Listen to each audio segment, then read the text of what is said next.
యేసుక్రీస్తు నామమున మీ అందరికీ వందనాలు తెలియజేస్తా ఉన్నాం. సరే, పరిశుద్ధ గ్రంథముల నుంచి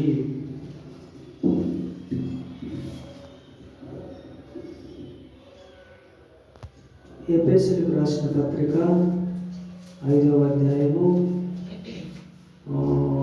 23 నుంచి 24 చదువుకుందాం. ఎఫెసీయులకు రాసిన క్రీస్తు సంఘమునకు శిరస్సై ఉన్నాడు. శిరస్సయులాగున పురుషుడు భార్యకు శిరస్సై ఉన్నాడు. క్రీస్తే శరీరమునకు రక్షకుడై ఉన్నాడు. చాలా చిన్న ప్రార్థన చేసుకుందాం. పరిశుద్ధుడా, ప్రేమ గల తండ్రి, జాలి గల మా యేసయ్య, మీకు వందనాలు, కృతజ్ఞతాస్తుతులు చెల్లిస్తా ఉన్నాం.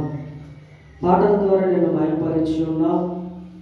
వాక్యము ద్వారా మీరు మాతో మాట్లాడండి. పరిశుద్ధాత్మ ద్వారా మాట్లాడండి ప్రభువా. ఎందుకు పనికిరానటువంటి నన్ను ఈ దీనుని బలపరిచి నీ ఆత్మ ద్వారా, పరిశుద్ధాత్మ ద్వారా తండ్రి మీరే మాట్లాడండి. వింటున్నటువంటి బిడ్డలకి నాయన వినగల చెవి, గ్రహించగల మనసును దయచేయమని యేసుక్రీస్తు నామములో ప్రార్థిస్తున్నాను తండ్రి, ఆమేన్. చూసారా, ఎఫెసీయులకు రాసిన పత్రిక 5:20-24 వచనంలో యేసుక్రీస్తు ప్రభువారు మరొకసారి చదవండి. క్రీస్తు సంఘమునకు శిరస్సై ఉన్నలాగున పురుషుడు భార్యకు శిరస్సై ఉన్నాడు. చాలు. ఇక్కడ ఏమంటున్నాడంటే, ఈరోజు సంతోషకరమైన ఫ్యామిలీ గురించి దేవుడు మాట్లాడుతూ ఉన్నాడు. సంతోషకరమైనటువంటి సంఘం గురించి మాట్లాడుతూ ఉన్నారు. సంతోషకరమైనటువంటి సంఘ క్షేమాన్ని గురించి మాట్లాడుతూ ఉన్నాడు. ఇక్కడ చూసినట్లయితే సంతోషకరమైనటువంటి ఫ్యామిలీ ఎలా ఉండబోతుంది, ఏ ఊరిలో ఉంటే, ఏ వాక్యము ద్వారా ఎవరిని అంగీకరిస్తే ఆ ఫ్యామిలీ ఆశీర్వదించబడుతుంది, అభివృద్ధి చెందుతుంది, గొప్ప స్థాయిలో ఉంచబడుతుంది అంటే, ఉదాహరణకు చూద్దాం. ప్రతి భార్య భర్తలు తప్పకుండా ఎలా ఉండాలంటే, కుటుంబం అనేది దేవుడు తన ప్రణాళికలో మానవులకు ఏర్పాటు చేసినటువంటి గొప్ప వరము. ఏ కుటుంబం అయితే దేవుడు నియమించిన అధికార క్రమంలో ఉంటుందో ఆ కుటుంబం దేవుని అధికారాన్ని గౌరవించినట్లు విశ్వాసి యొక్క కుటుంబ జీవితాలు ప్రాముఖ్యమైనది. అనేక మంది విశ్వాసుల వ్యక్తిగత భక్తి విషయంలో మంచి సాక్ష్యము కలిగి ఉండి కుటుంబ విషయంలో నిర్లక్ష్యము ప్రదర్శిస్తున్నారు. కొంతమంది దేవునికి లోబడడాన్ని, ఒక విశ్వాసాన్ని వ్యక్తిగతంగా, కుటుంబంలో మరి సంఘంలో సాధన చేయాలి. కుటుంబంలో భార్యాభర్తల పాత్రల బాధ్యతల గురించి విపులంగా బైబిల్లో పలు చోట్ల చెప్పబడుతుంది. ఇక్కడ చూసినట్లయితే క్రీస్తు సంఘమునకు శిరస్సై ఉన్నాడు. పురుషుడు తన స్త్రీకి, తన భార్యకు శిరస్సై ఉన్నాడు అని పరిశుద్ధ గ్రంథము తెలియపరుస్తూ ఉంది. యవన స్త్రీలు తమ భర్తలకు లోబడి ఉండి తమ భర్తలను శిష్యులను ప్రేమించు వారును, స్వస్థ బుద్ధి గల వారును, పవిత్రులను, ఇంట ఉండి పని చేసుకున్న వారును మంచి వారిని బుద్ధి చెప్పుచు మంచి ఉపదేశం చేయవారై ఉండాలని తీతుకు రాసిన పత్రిక 2వ అధ్యాయము 4-5 వచనములో చూసినట్లయితే అలా రాయబడుతూ ఉంది. తీతుకు రాసిన పత్రిక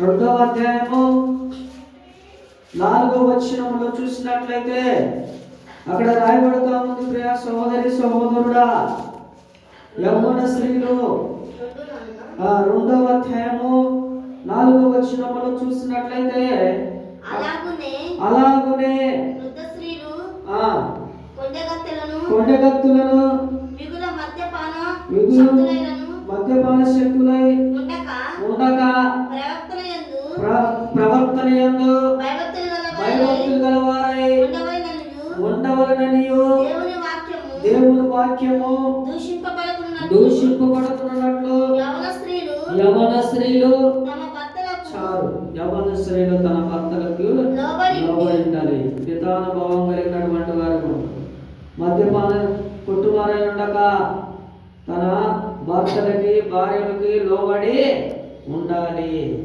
అందువల్లే స్త్రీలారా మీరు మీ స్వపురుషులకు లోబడి ఉండడని పేతురు రాసిన పత్రిక మొదటి పత్రిక 3వ అధ్యాయము 1-5 వచనంలో చూసినట్లయితే అక్కడ రాయబడతా ఉంది కదా.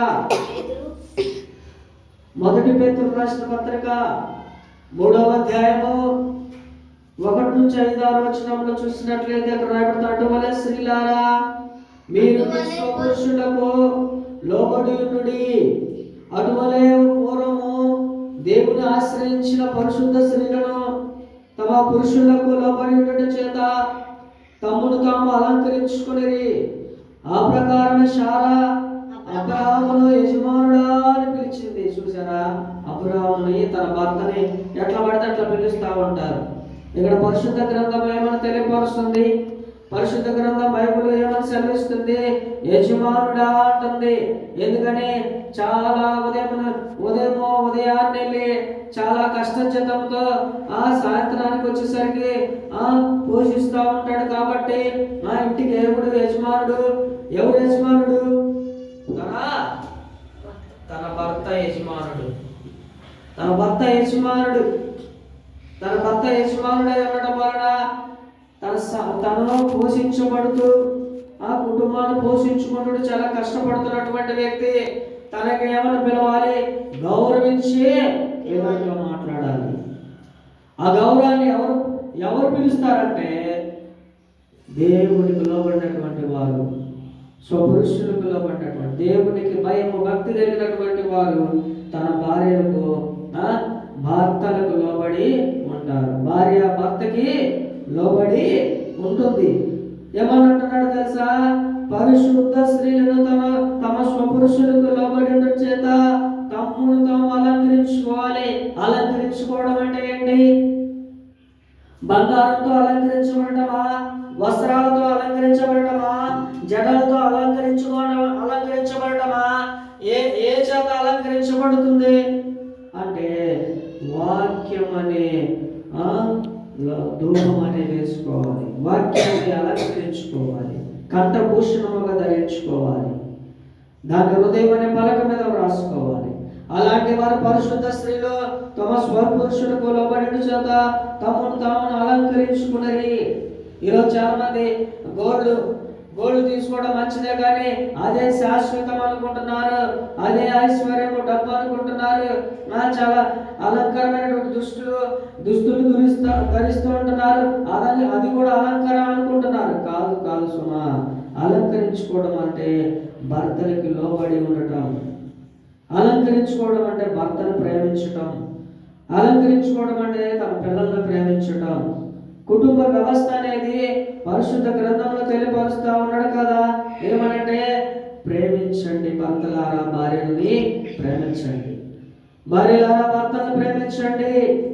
ఇది దేవునికి ఇష్టమైనటువంటి కార్యము, దేవునికి ఇష్టమైనటువంటి నియమం. కాబట్టి ఇక్కడ ఏమంటాడో తెలుసా?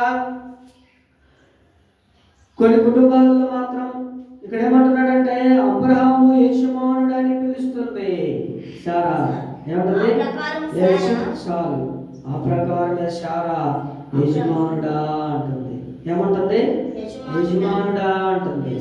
యజమానుడా అని పిలుస్తుంది. నువ్వు ఎలా పిలుస్తున్నావు నీ భర్తని? నీ భార్యను నువ్వు ఎలా పిలుస్తున్నావు? ఎట్టబడితే అట్ట పిలుస్తున్నావా? యజమానుడా అని పిలుస్తున్నావా? అబ్రహాము శారా అబ్రహాము గారిని పిలుస్తుంది కదా, యజమానుడా అంటుంది. కొన్ని కుటుంబాల్లో మాత్రం పైకి లోబడే వారిలా ఉన్నా అంతరంగంలో మాత్రం తిరుగుబాటు స్వభావంతో ఉంటారు. అసలు లోబడటాన్ని నెట్టి తన అపార్థం చేసుకున్నంతగా మునుపెన్నడూ జరగలేదేమో. ముఖ్యం సాధిస్తున్న మన స్త్రీ సధికారతను ఒక గొప్ప విప్లవముగా, సామాజిక మార్పుగా వర్ణిస్తున్న ఈ రోజుల్లో భార్యాభర్త సంబంధాన్ని బైబిల్లో దృక్పథంలో అర్థం చేసుకోవడం ఈ జనరేషన్ చాలా కష్టమైపోతుంది. ప్రియ సహోదరి సహోదరుడా, భర్తని అర్థం చేసుకోలేకపోతున్న భార్య భర్తని అర్థం చేసుకోగలుగుతున్నాం. కేవలం చదువు, సంపాదన, స్థాయి మొదలగు వాటిని పోల్చి స్త్రీ పురుషుల సంబంధాన్ని కొలవలేం. వెంటనే వచ్చే ప్రశ్న అయితే, మమ్మల్ని బానిసలుగా ఉండమంటారా అని దేవునికి మనం బానిసలుగా గతి లేని పరిస్థితుల్లో లోబడమంటారా, లేక దేవుని ప్రేమించి ఇష్టంతో లోబడమంటారా? రెండింటిలో చాలా వ్యత్యాసం ఉంది. ఇది అర్థం అయితే భార్య లోబడటాన్ని అర్థం చేసుకోగలరు. ఆర్థిక స్వాతంత్రం కానివ్వండి, సామాజిక స్వాతంత్రం కానివ్వండి, అది అంతటి అధునాతనమైన మార్పైన కూడా దేవుడు మాత్రము నియమించిన అధికార క్రమంలో ఉన్నప్పుడే ప్రభు దాన్ని అంగీకరించే విధముగా, అపరాధిని దాడితే అది తిరుగుబాటు తప్ప మరొకటి కాదు అని గ్రహించగలగాలి. అందుకు ఒక ఉపమానం చూద్దాం. భార్య భర్తలు ఇద్దరు ఒక హోటల్లో కూర్చొని టిఫిన్ తింటున్నారు. ఎగ్జాంపుల్ చూద్దాం. భార్య భర్తలు ఇద్దరు కలిసి ఒక హోటల్లో కూర్చొని టిఫిన్ తింటున్నారు. భార్య భర్తను ఇలా అడిగిందట, ఏమంటే మిమ్మల్ని ఒక విషయం అడగాలి అన్నదంట. అంటే ఏంటి అడుగు అన్నాడంట. భర్త అడుగు దానికి పర్మిషన్ అవసరమా, అడుగు అని అన్నాడట. భార్య అదేం లేదంటే, ఒక నెల నుంచి మీరు ఆఫీసు నుండి లేటుగా రాకుండా మమ్మల్ని తరచుగా బయటకు తీసుకొని వెళ్తూ పిల్లలతో హోంవర్క్ చేయిస్తూ వాళ్ళతో గడుపుతూ నాతో చాలా ప్రేమగా ఉంటున్నారు కదా, కారణం ఏంటో తెలుసుకుందామని అంటూ కాస్త భయంగానే అడిగిందంట. భర్త అంటున్నాడు కదా, అదేం లేదు, నేను మామూలుగానే ముందులాగే ఉన్నాను, నీకెందుకు అలా అనిపిస్తుందో అర్థం కావడం లేదు. మరి భార్య అంటుంది కదా, నిజం చెప్పండి, మీ మొహం తేడా కనిపిస్తుంది, కొంప తీసి చిన్న ఇల్లు కానీ పెట్టలేదు కదా అంటుందట. భర్త అంటున్నాడు, అమ్మోయ్ నీకు దండం పెడతా, అలాంటి ఆలోచన మాత్రం రానివ్వదు. భర్త విషయం ఉంది కానీ నువ్వు అనుకున్నట్లు కాదు అంటూ తన డైరీ నుంచి ఒక ఉత్తరాన్ని తీసి భార్య చేతిలో పెట్టాడట. ఆ ఉత్తరాన్ని ఉరుకుతూ చేతులు తెరిచి చదవసాగింది భార్య. ఆ ఉత్తరం తన అత్తగారు కొడుకు రాసిన ఉత్తరం. కన్నీళ్ళు నిండిన కళ్ళతో చదవసాగింది. ప్రియమైన కుమారునికి ఎప్పుడు ఒకరోజు ఉత్తరం చేతికి దొరుకుతుందని ఆశిస్తున్నాను. కాస్త ఓపిక పూర్తిగా ఈ ఉత్తరాన్ని చదువు అని చెప్తా ఉంది. ఏ ఉత్తరం? ఈ తల్లి మనసు అర్థం చేసుకుంటామని ఆశిస్తున్నా.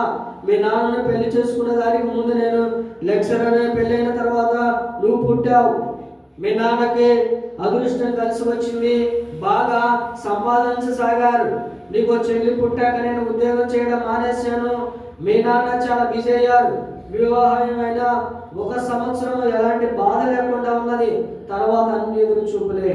మీ నాన్న కోసము ఎదురు చూపులు, ఆయనకు ఆదాయం మోజుతో సమయానికి ఇంటికి రాకుండా మీరు నా దిక్కు, మీతో నేను సంతోషం, ఉదయం దాకా మీరు తయారై స్కూల్కి వెళ్తారు, మీరు రాక కోసం ఎదురు చూపు, ఇలా మీరు పెద్ద అయిపోయారు అని ఉత్తరము రాస్తా ఉంది. నాతో మాట్లాడి కూడా సమయం ఉండేది కాదు. అనవసరంగా మాట అంతా ఉద్యోగాలే వచ్చేసాయి.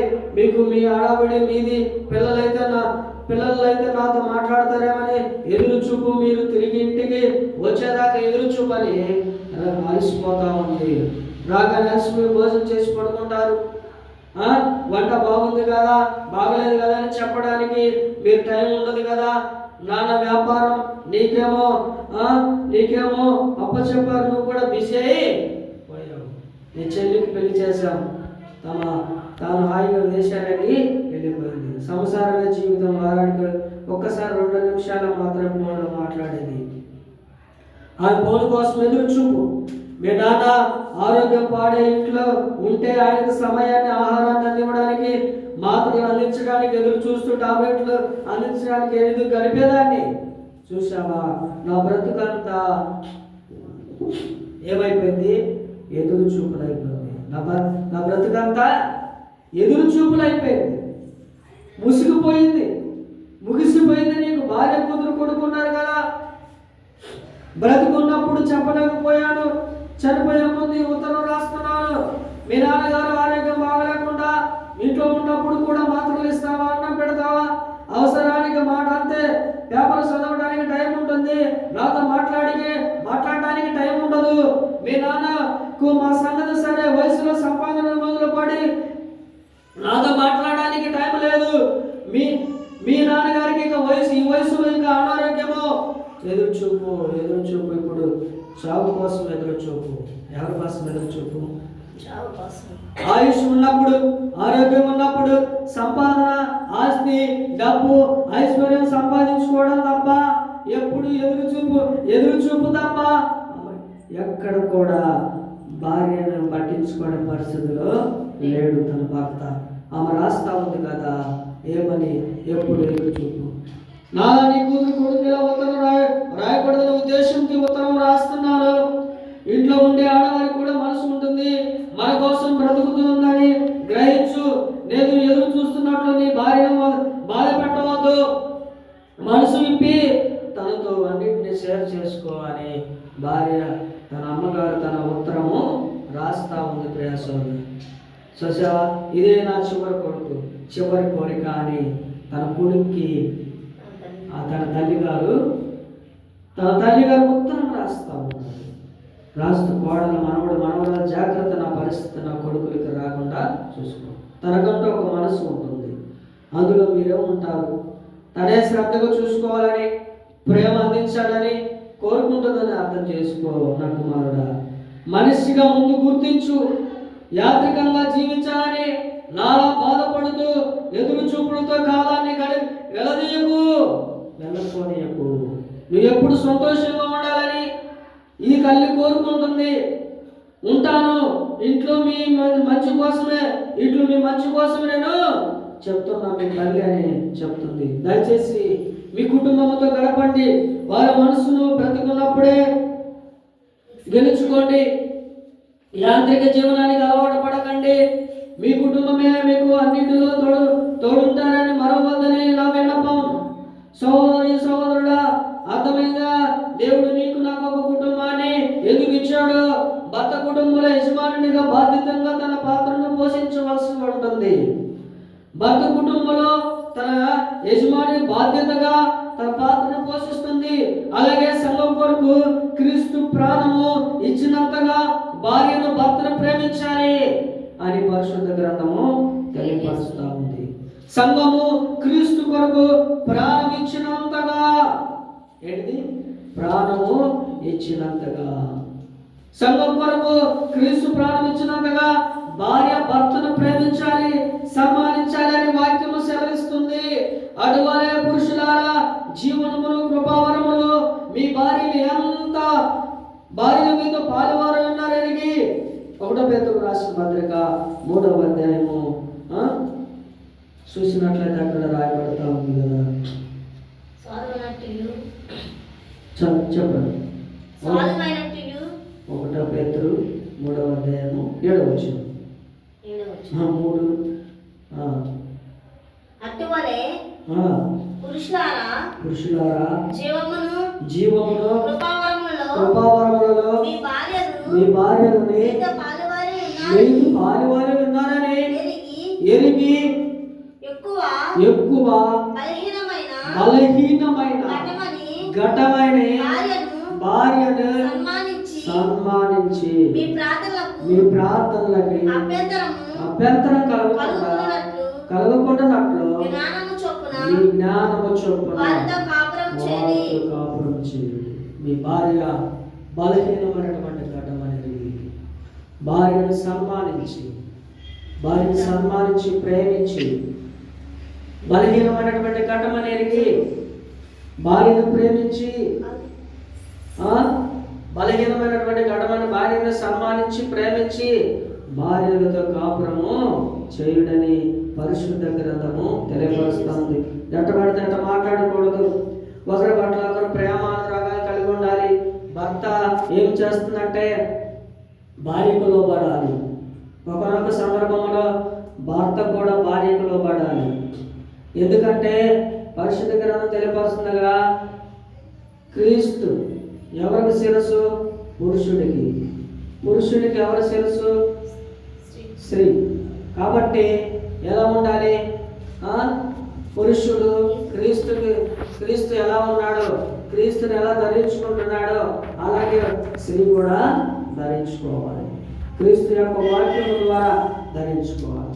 క్రీస్తు యొక్క మాట ద్వారా, చూపుల ద్వారా ఆలోచనలన్నీ మార్చి వేసుకొని తన భర్త ఎలా ఒక తల్లిగారు ఉత్తరం రాస్తూ చెప్తుంది కదా, ఏమని చెప్తుందో తెలుసా? ఏమని చెప్తుంది? ఉత్తరం రాస్తూ ఏమని చెప్తుంది తెలుసా? ఉత్తరం రాస్తూ ఏమని చెప్తుందంటే ఏమని చెప్తుంది? అయా టయానికి ఎదురు చూపే అయిపోయింది. ఆ చూపు దేవుని వైపు ఉంటే భర్తని భార్యను ప్రేమిస్తాడు. భార్య దేవుని వైపు చూపుంటే భర్త భార్యను ప్రేమిస్తుంది. భార్య దేవుని వైపు చూపుంటే భార్య దేవుని ప్రేమిస్తాడు. దేవుడు ప్రేమిస్తేనే, దేవుని చూపుంటే కుటుంబంలో ప్రేమ ఉంటుంది. భర్త దేవుని చూపుంటే, దేవుని వైపు చూపుంటే కుటుంబాన్ని ప్రేమిస్తాడు. సంతోషకరమైనటువంటి జీవితాన్ని కొనసాగిస్తూ ఉంటారని పరిశుద్ధ గ్రంథము తెలియపరుస్తుంది. ప్రియ సోదరి సోదరుడా, ఇదే రక్షణ దినం, ఇదే అనుకూల సమయము. ఇక నుంచి ప్రేమించలేకపోతే, ఇక నుంచి నువ్వు భర్తను ప్రేమించలేకపోతే ఇక నుంచి ప్రేమించడం ప్రారంభించు. భార్యను ప్రేమించలేకపోతే ఇక నుంచి వాక్యము ద్వారా ప్రేమించు. దేవుడి మాట్లాడుతూ పరిశుద్ధ గ్రంథంలోనే మాట్లాడుతూ ఉన్నాడు. భర్తలారా, భార్యలారా భర్తను ప్రేమించండి, స్త్రీలారా అని పురుషులకు లోబడి ఉండడి అని సెలవిస్తున్నాడు. తల్లిదండ్రులను విడిచిపెట్టి వారిద్దరు హత్తుకున్నప్పుడంట ప్రేమ కలిసి వస్తుందంట. క్రీస్తును పోలిన ప్రకారం నన్ను పోలి నడుచుకోవాలని అపోస్తలుడైన పౌలు తెలియపరుస్తూ ఉన్నాడు. ఎందుకని? ప్రేమ అనేది శాశ్వతమైనటువంటిది. భార్య భర్తల ప్రేమ, అన్నదమ్ముల ప్రేమ, అక్కచెల్ల ప్రేమ ఈ శాశ్వతం కాదు, కానీ క్రీస్తు ప్రేమ శాశ్వతమైనది.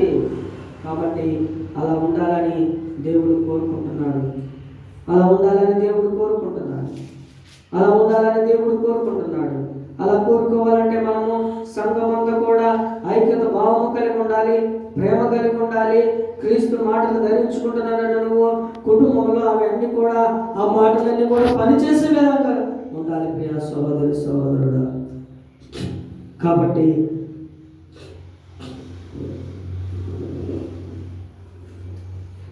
దేవుడు కోరుకుంటున్నాడు. కొరింథీయులకు రాసిన పత్రిక, మొదటి పత్రిక,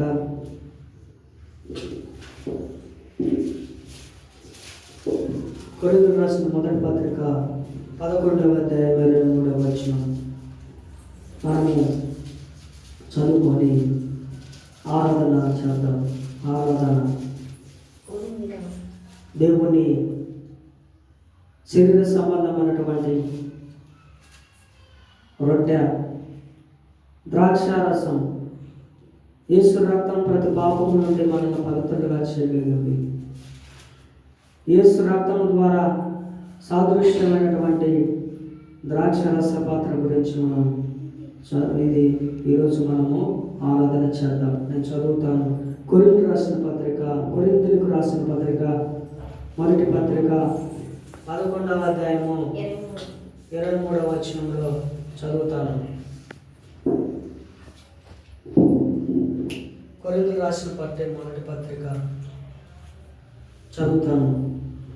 కొరింథీయులకు రాసిన మొదటి పత్రిక 11వ అధ్యాయము 23వ వచనం. నేను మీకు అప్పగించిన దానిని ప్రభువు వల్ల పొందుతుని, ప్రభువు యేసు తాను అప్పగింపబడిన రాత్రి ఒక రొట్టెనెత్తుకొని కృతజ్ఞతాస్తుతులు చెల్లించి దానిని విరిచి, ఇది మీ కొరకైన నా శరీరం, నన్ను జ్ఞాపకము చేసుకున్నట్టుకై దీనిని చేయుడని చెప్పాను.